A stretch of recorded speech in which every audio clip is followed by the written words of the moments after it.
Tahukah anda, penyabekuan bahan mentah dan makanan yang betul boleh menyelamatkan diri anda dari keracunan makanan? Bahan mentah seperti daging, ayam dan ikan mengandungi banyak bakteria yang berbahaya.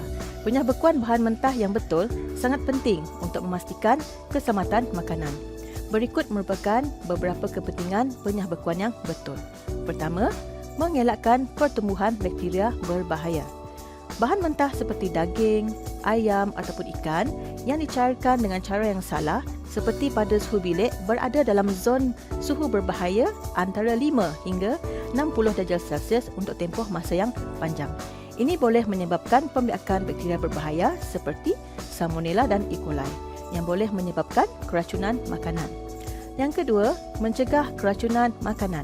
Apabila makanan mentah atau bahan mentah yang tidak dinyahbekukan dengan betul, bakteria atau mikroorganisma lain boleh membiak pada kadar yang sangat pantas dan boleh menyebabkan keracunan makanan. Penyabekuan yang betul mengurangkan risiko ini dan memastikan makanan selamat untuk dimakan. Bahan mentah yang tidak dinyahbekukan dengan sempurna juga boleh menyebabkan makanan tidak dapat dimasak dengan sempurna, yang seterusnya boleh mengakibatkan keracunan makanan. Berikut merupakan kaedah-kaedah penyabekuan yang selamat yang boleh anda ikuti. Pertama, penyabekuan di dalam peti sejuk. Cara yang paling selamat untuk memindahkannya daripada peti sejuk beku ataupun freezer ke dalam peti sejuk ataupun chiller. Ini membantu memastikan suhu makanan tetap di bawah 5 darjah Celsius yang menghalang pertumbuhan bakteria berbahaya.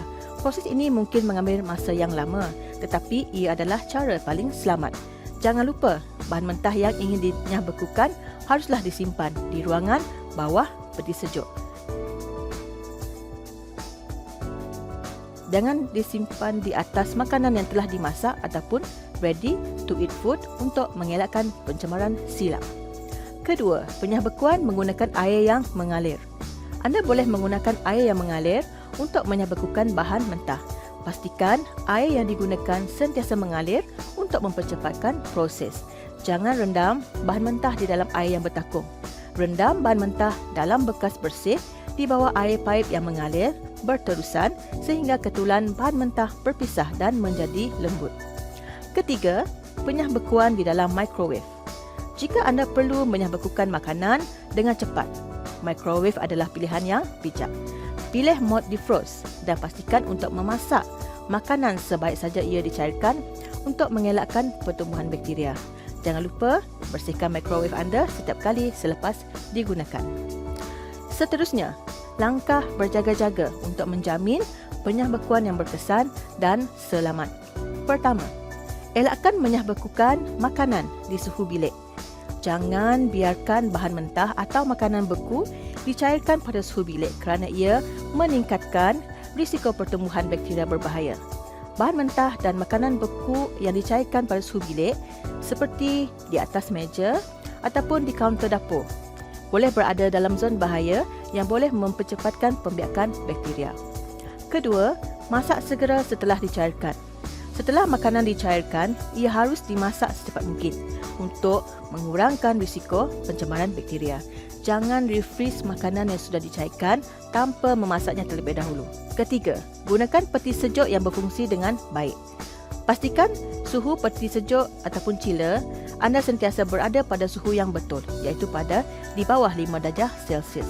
Ini penting untuk memastikan keselamatan makanan yang disimpan.